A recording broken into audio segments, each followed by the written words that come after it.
In 1960, the Red Wings traded their captain and Simcoe, Ontario native Red Kelly to the New York Rangers. When notified of the trade by Wings GM Jack Adams, Kelly simply said, "I'll think about it."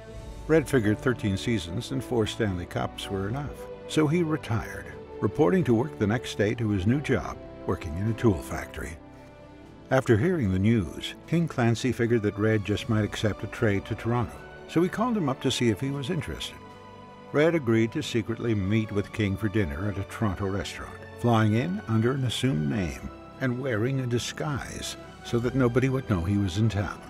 Their efforts to keep the meeting a secret were ruined when none other than Rocket Richard was coincidentally seated at the table next to Red. After one look, the Rocket leaned over and whispered, "Hello, Rouge. What are you doing here?" After talking with King and Punch Imlach, Red agreed to come to Toronto, and a deal was worked out. Red was coming home.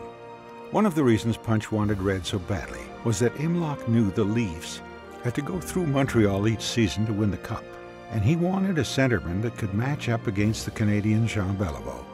So, incredibly, after 13 seasons as a defenseman that included a Norris Trophy, Red accepted the challenge and moved to center ice. The move paid off as Red went on to win 4 more Stanley Cups with Toronto in 62, 63, 64, and 67. It wasn't all just checking for the former Norris Trophy winner turned center iceman, as he led the Leafs in playoff scoring through their 60s dynasty. Remarkably, Red did all this while also serving in the House of Commons.